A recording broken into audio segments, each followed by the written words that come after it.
Hello student, मैं doctor Bharat Kumar और आप लोग पढ़ रहे हैं प्रैक्टिकल ज्योग्राफी।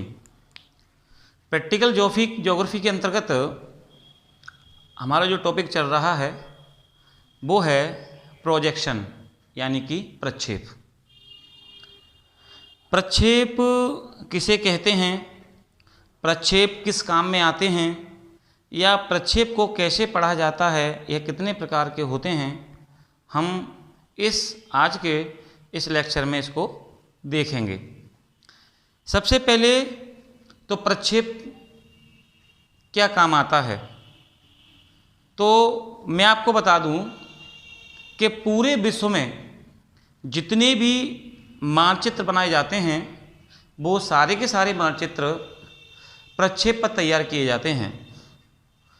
प्रत्येक मानचित्र में 3 मुख्य रूप से तत्वों का होना आवश्यक होता है, जिनमें मापनी, जिसमें प्रक्षेप और परंपरागत चिन्ह होते हैं। तो सबसे पहले हम बात करेंगे यहाँ पे मापनी के बारे में कि मापनी किसे कहते हैं।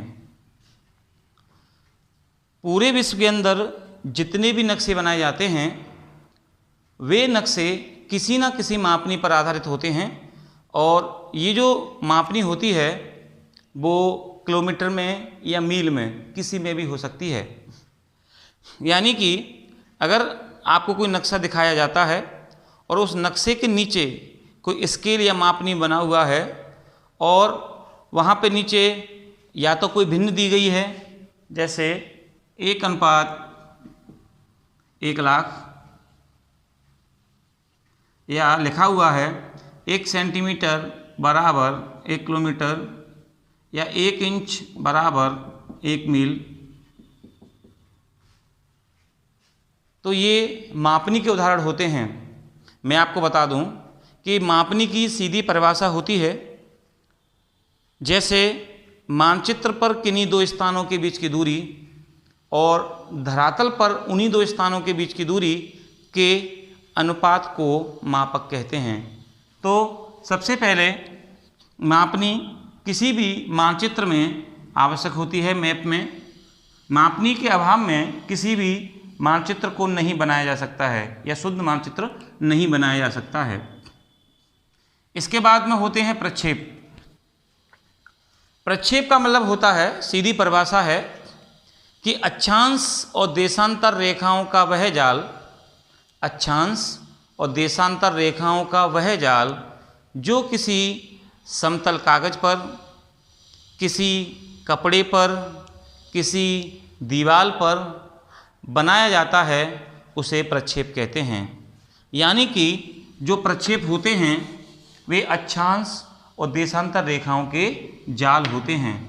जैसे ये जो तिरछी रेखाएं होती हैं इन्हें लेटीट्यूड या अक्षांश रेखाएं कहते हैं, और जो खड़ी रेखाएं होती हैं वे देशांतर कहलाती हैं। तो अक्षांश और देशांतर रेखाओं का वह जाल जो किसी क्षेत्र को प्रदर्शित करता है उसे हम कहते हैं प्रक्षेप। और आप लोग इतना तो जानते ही होंगे कि जो अक्षांश रेखाएं होती हैं 0 डिग्री पर भूमध्य रेखा होती है, और 90 अक्षांश रेखाएं उत्तर में और 90 अक्षांश रेखाएं दक्षिण में होती हैं। इसके अलावा जो खड़ी रेखाएं होती हैं वे देशांतर कहलाती हैं। बीच की जो रेखा होती है खड़ी 0 डिग्री वाली, इसको मध्याह्न रेखा या मेडियन लाइन कहते हैं। इसको ग्रीनविच रेखा भी कहा जाता है। 180 यहाँ पे पूर्वी देशांतर और 180 यहाँ पश्चिमी देशांतर होते हैं। तो अक्षांश और देशांतर रेखाओं का वह जाल जो किसी समतल कागज पर या किसी कपड़े पर या दीवार पर बनाया जाता है उसे प्रक्षेप कहा जाता है। इसके बाद में हम लोग बात करेंगे कि मानचित्र में जो तीसरी आवश्यक तत्व होता है वो होते हैं परंपरागत चिन्ह। परंपरागत चिन्ह का मतलब होता है कि जैसे मान के चलें कि ये हमारे पास कोई नक्शा है, इस नक्शे में अक्षांश और देशांतर रेखाएं बनी हुई हैं। इस नक्शे में यहाँ पे मापनी भी दी गई है, स्केल भी दिया गया है कि 1 सेंटीमीटर बराबर 1 किलोमीटर।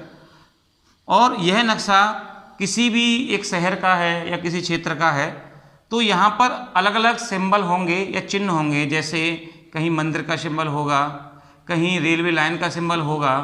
तो ऐसे सिंबल जो कि पूरे विश्व में एक जैसे मान्य होते हैं उन्हें परंपरागत चिन्ह कहा जाता है। इसमें चाहे वो मंदिर का है, चाहे वो मस्जिद का चिन्ह है, गुरुद्वारे का है, रेलवे लाइन है, सड़क है, कुआं है, पार्क है, या फिर कोई बस्ती है या कोई वन है, तो सारे के सारे सिंबल इस नक्शे में होते हैं, उन्हें कहा जाता है परंपरागत चिन्ह।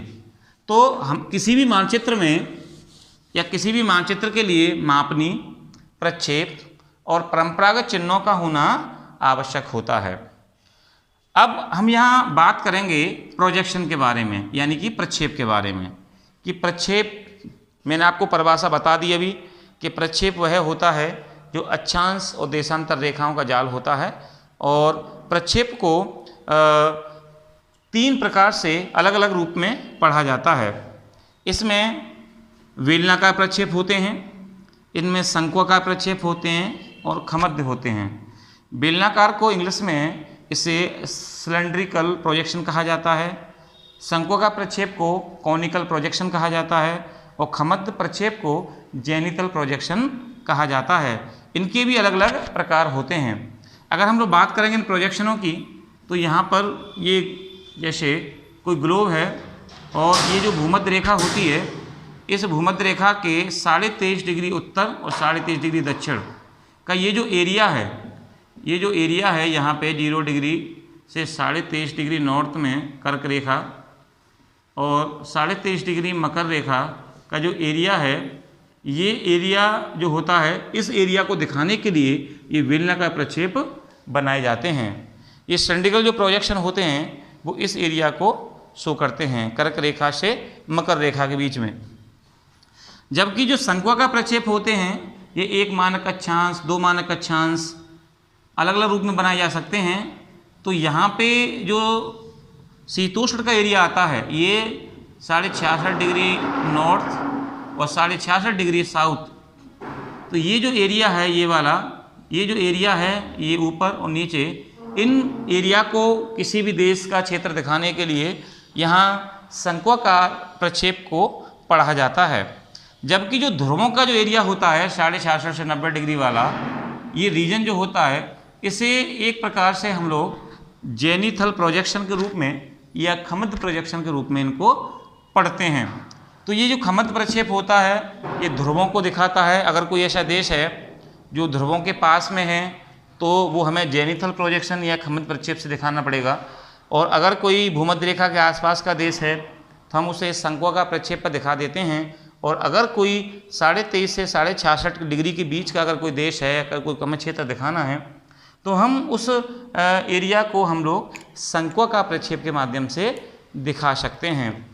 तो इस प्रकार से जो प्रोजेक्शन होते हैं ये प्रोजेक्शन अपने आप में महत्वपूर्ण होते हैं और प्रोजेक्शन के आधार पर ही हम किसी भी विश्व के नक्शे को बना सकते हैं।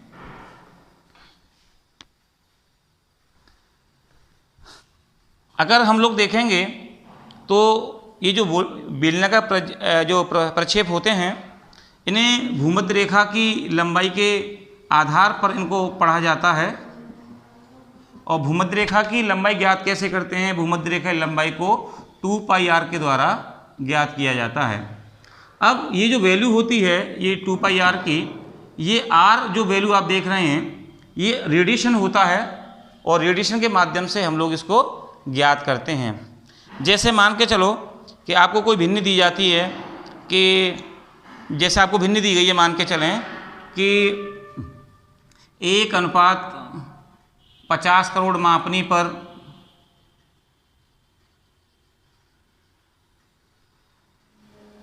एक विश्व का नक्शा बनाने के लिए बेलनाकार प्रक्षेप की रचना कीजिए।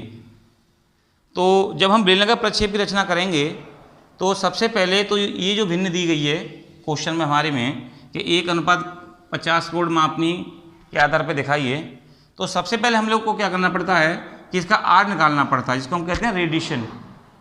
इसको हम लोग व्यास इसको हम लोग व्यास भी कहते हैं। निकालते कैसे हैं? दी गई भिन्न ऊपर रख लो 50 करोड़, 50 करोड़ की जो संख्या होती है हम ऊपर रख लेते हैं। अब पृथ्वी का वास्तविक जो अर्धव्यास है वो या तो इंचों में ज्ञात किया जा सकता है या फिर आपको सेंटीमीटर में ज्ञात किया जा सकता है। अगर आप इंचों में ज्ञात करेंगे तो होता है 25 करोड़। भूमध्य रेखा की जो परिधि होती है उसको हम लोग देखेंगे तो 25 करोड़ इंच। अगर आप इसको इंचों में निकाल रहे हैं तो आपको यहाँ पे इंचों के लिए 25 करोड़ रखना पड़ेगा, और अगर आप इसको सेंटीमीटर में निकाल रहे हैं तो आपको 62 करोड़ 50 लाख इसको रखना पड़ेगा। तो इस आधार पे हम लोग क्या करते हैं, इसको ज्ञात कर लेते हैं। तो आप यहाँ 25 लिखेंगे, इसको इससे आप करेंगे तो यहाँ पे आएगा 2 इंच। अब ये 2 इंच का है, आर आ गया। अब कैसे सॉल्व करेंगे कि 2 इंटू पाई की वैल्यू होती है 22/7 और आर की वैल्यू कितनी आई 2। अब आप इसको सॉल्व कर लेंगे, जो भी आपका आंसर आएगा वो इसका क्या कहलाएगा, भूमध्य रेखा की लंबाई कहलाएगी। तो हम भूमध्य रेखा की लंबाई को ज्ञात कर सकते हैं और उसी के आधार पर फिर हम लोग क्या करते हैं, अक्षांश रेखाओं को, देशांतर रेखाओं को ज्ञात कर लेते हैं और इस प्रकार से बेलनाकार प्रक्षेप को हम ज्ञात कर सकते हैं। ऐसे ही शंक्वाकार प्रक्षेप को हम लोग ज्ञात करते हैं, उसमें 1 मानक अक्षांश, 2 मानक अक्षांश, रेडिएशन हमें निकालना पड़ता है उसमें भी। ऐसे खमत प्रक्षेप, तो ये पृथ्वी की वास्तविक जो अर्धव्यास होता है उसको आधार मानते हुए हम लोग क्या करते हैं, इन प्रक्षेप को हल कर लेते हैं। बीए और एमए दोनों में ही ये इम्पोर्टेंट हैं। ये क्वेश्चन कंपलसरी दिया जाता है स्टूडेंट को सॉल्व करने के लिए, तो इसीलिए हमें प्रक्षेप अच्छे से आना चाहिए। प्रक्षेप की हमें परिभाषा आनी चाहिए। प्रक्षेप मुख्य रूप से कितने प्रकार के होते हैं, 3 प्रकार के होते हैं, ये हमें आना चाहिए। इनके भी अलग अलग सब डिवीजन भी होते हैं, इसमें एक समदूरस्थ होता है, समक्षेत्र होता है, ऐसे ही सब में अलग अलग होते हैं। तो ये करीबन 13 प्रकार से इन प्रक्षेपों को पढ़ा जा सकता है। तो ये है प्रक्षेप के बारे में, और प्रक्षेप का ये एक सामान्य इंट्रोडक्शन है जो आप लोगों को आना चाहिए। और प्रक्षेप को बीए में जब हम लोग पढ़ते हैं 3rd ईयर में तो ये सिंपल वे में पढ़ जाते हैं, और लेकिन जब आप इसको एमए लेवल पर पढ़ोगे तो अर्थमेटिक यानी कि आपको गणितीय विधि से इसको सॉल्व करना पड़ता है। तो आज के लिए इतना ही, कल हम एक कोई नया क्लास देखेंगे। Thank you.